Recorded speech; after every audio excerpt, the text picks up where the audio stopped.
যাচ্ছি বড় বট গাছের নিচে কনকের সাথে। টুকিমা, এই ভর দুপুরে বাইরে যাওয়ার কোনো দরকার নেই। আর তুই তো সবেমাত্র স্কুল থেকে বাড়িতে আসলি, এখন বরং একটু বিশ্রাম নে সোনা। না না মা, ওইদিকে যে কনক আমার জন্য অপেক্ষা করছে, তুমি থাকো, আমি আসলাম। সাবধানে থাকিস, দুজনে আবার মারামারি করিস না। আর হ্যাঁ, তাড়াতাড়ি করে ফিরে আসিস বলে দিলাম। অন্যদিকে কনক বটগাছের নিচে দাঁড়িয়ে বলতে থাকে, এই টুকিটা এখনো আসছে না কেন? সে কখন থেকে আমি অপেক্ষা করছি। এই টুকি, এই এখন কিনা তোর আসার সময় হলো? আমি সেই কখন থেকে তোর জন্য অপেক্ষা করছি। আমি জানি রে কনক, আসলে মা তো খেলতে আসতে দিতেই চাইছিল না, আমি জোর করে এসেছি। হ্যাঁ রে কনক, চল আজকে আমরা নদীর পাড়ে যাব, আর নদীর পাড়ে আমরা সৌন্দর্য উপভোগ করব। আচ্ছা আচ্ছা ঠিক আছে, চল তবে। এরপরে ওরা দুজনে উড়ে উড়ে নদীর পাড়ে আসে। নদীর পাড়ে একটা গাছের নিচে বসে ওরা নদীর পাড়টা দেখতে থাকে। এভাবে বসে থাকতে আর ভালো লাগছে না, চল টুকি আমরা খেলাধুলা করি। টুকি চল, আমরা একটু ছোটাছুটি খেলি। আমি ছুটবো আর তুই আমাকে ধরবি, আমাদের তাহলে বেশ মজা হবে, বল? আচ্ছা আচ্ছা ঠিক আছে, চল চল, আমার ওইখানে বসে থাকতে ভালো লাগছে না। তবে শোন, বেশি দূরে যাবি না কিন্তু। আচ্ছা আচ্ছা ঠিক আছে ঠিক আছে, এই আমি উড়লাম। এবার তুই আমাকে ধর দেখি কেমন পারিস, আমিও দেখি তুই আমার থেকে বেশি উঠতে পারিস নাকি কম উঠতে পারিস। কনক উড়তে থাকে আর টুকি তার পিছু পিছু উড়তে থাকে। পারে না, পারে না, আমাকে ধরতে পারে না, কি মজা কি মজা, ইয়ে, আমি তো তোকে ধরবই কনক। ওরা খেলার ছলে উড়তে উড়তে বনের গভীরে প্রবেশ করতে থাকে। কনক, আমি আর পারবো না রে, এবার তো দাঁড়া, আমার পাখা যে বড্ড ব্যথা করছে। আহ এরপর টুকি নিচে মাটিতে দাঁড়ায় আর কনক উড়তেই থাকে। টুকি তার সামনে একটা কলার গাছ দেখতে পায়, যে কলার গাছে কলার বদলে একটা বড় ডালিম ছিল। একে একে, এ আবার আমি কি দেখছি? কলা গাছে কিনা বড় ডালিম? আমি আবার ক্লান্ত হয়ে কোনো স্বপ্ন টপ্ন দেখছি না তো? এত বড় একটা ডালিম, তাও কিনা আবার কলা গাছে। কি রে টুকি, তুই আবার দাঁড়িয়ে পড়লি কেন? তুই হেরে গেছিস আর আমি জিতে গেছি। হা হা, আমি জিতে গেছি, তুই আমাকে ধরতে পারিসনি। কনক, এই কনক, এখানে এসে দেখে যা, কলা গাছে বড় ডালিম ধরে আছে। না না বাবা, আমি যাব না, তোর কাছে যাব না। তুই নিশ্চয়ই আমাকে ধরার জন্য মিথ্যে কথা বলছিস, তাই না রে? আরে না না, আমি সত্যি কথাই বলছি, বিশ্বাস না হলে দেখে যা একবার। এরপর কনক উড়ে উড়ে টুকির কাছে আসে আর কলা গাছে বড় ডালিম দেখে অবাক হয়ে যায়। সত্যি রে রুকি, এমন বড় ডালিম তো আমি বাবার জন্মে দেখিনি। ডালিমটা খেতে নিশ্চয়ই অনেক সুস্বাদু হবে, একদম কলা ফ্লেভারের হবে। এই ডালিমটা আমি আমার বাড়িতে নিয়ে যাব। এই ডালিমটা আমি আগে দেখেছি, তাই এটা আমি বাড়িতে নিয়ে যাব, বুঝেছিস? তুই না, এই ডালিম আমি নিয়ে যাব। সর সর আমার সামনে থেকে, সর বলছি।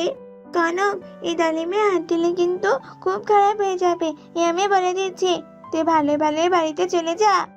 এই, তোর সাহস তো কম নয়, তুই কিনা আমাকে হুমকি দিস, দাঁড়া। এভাবে এক পর্যায়ে ওদের দুজনের মাঝে মারামারি লেগে যায়। এক পর্যায়ে কনক ক্লান্ত হয়ে যায় আর টুকি কলা গাছের সেই বড় ডালিমটা নিয়ে বাড়িতে চলে যায়। টুকি, এই ডালিম তুই খেতে পারবি না, এই ডালিম তো আমি খাবো। আর তুই আমাকে মেরেছিস, আমি এই কথাটা এক্ষুনি আমার বাবাকে গিয়ে বলে দিচ্ছি। টুকি সেই বড় ডালিমটা নিয়ে তার বাড়িতে ফিরে আসে আর এইদিকে কনক তার বাবা মাকে গিয়ে সব কথা খুলে বলে। কি বড় ডালিম! আমার তো ডালিম খুব পছন্দ। যজ্ঞ, তাড়াতাড়ি চলো, ওই ছোট্ট টুকির কাছ থেকে ডালিমটা ছিনিয়ে নিয়ে আসি। হ্যাঁ হ্যাঁ, তুমি একদম ঠিক কথা বলেছো, চলো কণিকা। মা, ও মা, তুমি তো সবই শুনলে। চলো মা চলো, ওই কনক ওই বাবা মাকে নিয়ে আসার আগেই আমরা এই ডালিমটা খেয়ে ফেলি। টুকি যেই না সে ডালিমটা কাটতে ধরে, অমনি সেখানে যজ্ঞ আর কণিকা চলে আসে। এই ছোট টুকি, দাঁড়া দাঁড়া বলছি, তোর তো সাহস কম নয়। আমার ছেলের পাওয়া ডালিমটা কিনা তুই কাটছিস? এই ডালিমটা আমাকে দে, দে বলছি। এই ডালিমটা আমার মেয়ে পেয়েছে, তোমার ছেলে নয়, বুঝতে পেরেছো? আর আমাদেরকে এমন হুমকি দিয়ে কোনো লাভ নেই। চলে যাও এখান থেকে, চলে যাও বলছি। এই ডালিম তো আমি কাউকেই দেব না। বাবা বাবা, জোর করে ডালিমটা ওদের কাছ থেকে কেড়ে নাও বাবা, নইলে ওরা ডালিমটা দেবে না। দেখো না, ডালিমটা দেখতে কত সুন্দর আর কত লোভনীয়। না না মা, তুমি এই ডালিমটাকে নিতে দিও না, লুকিয়ে রাখো মা, ডালিমটা লুকিয়ে রাখো। লুকিয়ে আর কোনো লাভ নেই। এই দে দে বলছি, ডালিমটা দে বলছি। এই ডালিমে হাত দিলে আমি কিন্তু তোমাদের নামে পুলিশের কাছে নালিশ করব, এই বলে দিলাম। কি, তুই কিনা যজ্ঞকে ভয় দেখাস? দাঁড়া, দেখাচ্ছি মজা। যজ্ঞ আর টুনির মাঝে অনেক লড়াই হয়। এক পর্যায়ে যজ্ঞ টুনির হাত থেকে ডালিমটা ছিনিয়ে নিয়ে ওরা সেখান থেকে চলে যায়। মা, ওই দেখো মা, দেখো ওরা ডালিমটা নিয়ে চলে গেল ওরা। জানো, ওই ডালিমটা আমার কত শখের ছিল। কাঁদিস না মা, কাঁদিস না, শান্ত হ। ওই ডালিমের জন্য যে এক্ষুনি যজ্ঞ আমাকে মেরে ফেলতো। আমি তোকে কাল বাজার থেকে ডালিম এনে দেবো মা। এরপর টুকি কান্না থামায়। অন্যদিকে একটা ডাইনি কলা গাছের সামনে এসে বলতে থাকে, এ কি দেখছি? এটা তো কিছুতেই হতে পারে না। আমার প্রাণ ভোমরা ডালিমটা কে নিল এখান থেকে? না না, আর দেরি করা যাবে না। এক্ষুনি আমাকে দেখতে হবে ওই ডালিমটা কোথায় আছে। এরপর ডাইনি চোখ বন্ধ করে আর কিছুক্ষণ পর চোখ খুলে বলে, আসছি, আমি আসছি আমার ডালিম নিতে। এসব বলে ডাইনি অদৃশ্য হয়ে যায়। অন্যদিকে কনক বলতে থাকে, বাবা, তুমি তো একদম বীরের মতো কাজ করলে বাবা। তোমার শক্তি দেখে আমি একদম অবাক হয়ে গেছি। মা, ও মা, তুমি দয়া করে এবার ডালিমটা গিয়ে কেটে নিয়ে এসো। কণিকা যেই না সে ডালিমটা কাটতে ধরে অমনি সেখানে ডাইনি এসে হাজির হয়। খবরদার, তোরা কি ওই ডালিমে হাত দিবি না। ডালিমের কোনো কিছু হলে তোদের কাউকে আমি আসতে রাখবো না। ভালোই ভালো বলছি, ওই ডালিমটা ফেরত দে। পুরান ফকির ভাত পায় না, আবার এলো নতুন ফকির। অনেক কাঠ কয়লা পুড়িয়ে আমি এই ডালিম পেয়েছি। আমি এই ডালিম তো কিছুতেই হাতছাড়া করবো না। আর তুই কে রে? হ্যাঁ, ডালিম নাচে, এখান থেকে চলে যা, নয়তো আমার শক্তিশালী স্বামী টুনির মতো এবার তোকেও মারবে। আমি কোনো টুনিমুনি নই, আমি হলাম এই ডালিমের মালিক, মানে ডাইনি। কি কি কি কি কি বললে তুমি? তুমি কিনা ডাইনি? ও, ওরে বাবা রে, যজ্ঞ, কনক, বাঁচাও আমাকে, ডাইনি এসেছে। কি ব্যাপারটা কি কণিকা? তুমি এখনো সেই ডালিমটা কাটোনি কেন? আর কিসের আবার ডাইনি বলো তো? ডালিমের মালিক ডাইনি গো। ওরে বাবারে, এটা কিনা ডাইনি ডালিম! আমি তো আগে জানলে কিছুতেই খাল কেটে কুমিরকে নিয়ে আসতাম না। ডাইনি দিদি, আমাদেরকে ক্ষমা করে দাও, আমরা তোমার ডালি মানিনি। ওই টনি নিয়ে এসেছে। এই চুপ কর বলছি। তোরা আমার ডালিমকে ভালো মতো পরিপক্ক হতে দিসনি। আমি তোদের কাউকেই ছাড়বো না, মেরে ফেলবো, সব কটাকে আমি মেরে ফেলবো। এরপর ডাইনি জাদু করে একটা লাঠি প্রকট করে। সে লাঠিটা ওদেরকে অনেক মারতে শুরু করে। মার খেয়ে ওরা সবাই আহত হয়ে যায়। ডাইনি তো তার ডালিম নিয়ে সেখান থেকে চলে যায়। অন্যদিকে টুনি তার মেয়ের জন্য বাজার থেকে ডালিম কিনে নিয়ে আসে। এতে করে ছোট্ট টুকি অনেক খুশি হয়ে যায়। দেখতে একদম সবার নজরে লাগার মতো, আর আমার গা থেকে অনেক সুগন্ধ বেরোচ্ছে। সবাই আমার সুগন্ধে মুগ্ধ হয়ে যাবে। এসব ভাবতে ভাবতে পাকা আম নিজে নিজে হাসতে থাকে। কিরে, তুই আর এই কাছে থেকে কি করবি? সবাই তো আমার দিকেই তাকাবে আর সবাই আমারই প্রশংসা করবে। তুই দেখ, আমি দেখতে কতটা সুন্দর হয়ে গেছি। তুই তো আগের মতোই রয়ে গেছিস। তোর গায়ের রং আর পাতার রং তো একই। তোকে তো কোনো পাখির চোখেই পড়বে না। তুই আমাকে এমন ভাবে বলছিস কেন রে? তুই আর আমি তো একই ফল। আর তোর নামও যা, আমার নামও তো সেটাই। আর কদিন পর আমিও যখন পাকবো, ঠিক তখন তোর গায়ের রঙের মতন আমারও গায়ের রং হবে, ঠিক তোর মতোই। আর এটা নিয়ে অহংকার করার কিছু নেই রে বন্ধু। যাই হোক, আমরা তো একই গাছের ফল, তাই না? এই চুপ কর তো, তুই আমাকে বন্ধু বলতে আসবি না। আমি তোর বন্ধু নই। তোর চেহারা দেখ আর আমার চেহারা দেখ, আমি কত সুন্দর হয়েছি। আর আমাকে দেখে তোর অনেক হিংসে হচ্ছে, তাই না? আমার এমন আকর্ষণীয় চেহারা দেখে তোর বুঝি সহ্য হচ্ছে না? তুই এভাবে বলছিস কেন? আমি এসব কথা কখনো ভাবিনি রে। আর নিজেকে নিয়ে কখনো অহংকারও করি না। আর এভাবেই দু আমের মধ্যে ঝগড়া হতো। একদিন সুখী পায়রা এসে পাকা আমটা যে ডালে ধরা ছিল সে ডালে এসে বসে। আর এ দেখে পাকা আম তো ভীষণ রেগে যায়। এই, তুই আমার ডালে বসলি কেন রে? তোর ওজনে যদি আমার ডালটা ভেঙে যায় তখন কি হবে? হ্যাঁ, তোর গায়ের ময়লা যদি আমার গায়ে পড়ে তাহলে তো আমার সৌন্দর্য নষ্ট হয়ে যাবে। ওঠ ওঠ বলছি, এখান থেকে চলে যা বলছি। পাকা আম বন্ধু, তুই এভাবে বলছিস কেন? নিশ্চয়ই এই পাখিটা ক্লান্ত হয়ে এখানে বসেছে আর একটু বিশ্রাম নিচ্ছে। তাতে তো সমস্যা কি বলতো? পাখি বন্ধু, তুমি আমার এখানে আসো, আমার ডালে বসে বিশ্রাম নাও। তোমার যতক্ষণে ইচ্ছা আমার ডালে বসে থাকতে পারো, আমি তোমায় কিছুই বলবো না পাখি।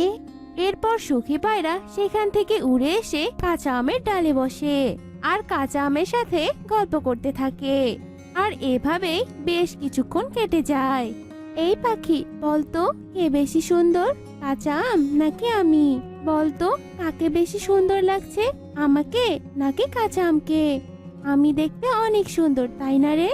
দেখো, তোমরা দুজনেই তো আমার কাছে সুন্দর, কারণ তোমরা যে দুজনেই একই গাছের ফল। কারণ তোমার গায়ের রংটা একটু আগে বদলে গেছে, তাই তুমি আগে পেকে গেছো। তবে কাঁচা আম পাকলে ওর গায়ের রঙও তোমার মতো হলুদ হবে। তাই দুজনের মূল্যই আমার কাছে সমান। আর তাছাড়া তোমার ব্যবহার মোটেও সুন্দর নয়, কাঁচা আমের ব্যবহার অনেক সুন্দর।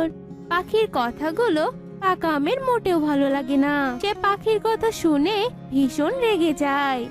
এই তুই থাম তো, আমি সব বুঝতে পারছি। ওই কাঁচা আম তোকে ডালে বসতে দিয়েছে বলে তুই ওর পক্ষ নিয়ে কথা বলছিস, তাই না? শয়তান পাখি কোথাকার, তুই না বললেও আমি জানি আমি কাঁচা আমের চেয়ে অনেক বেশি সুন্দরী আর অনেক সুস্বাদুও বটে। শয়তান পাখি, তুই এক্ষুনি এখান থেকে চলে যা বলছি।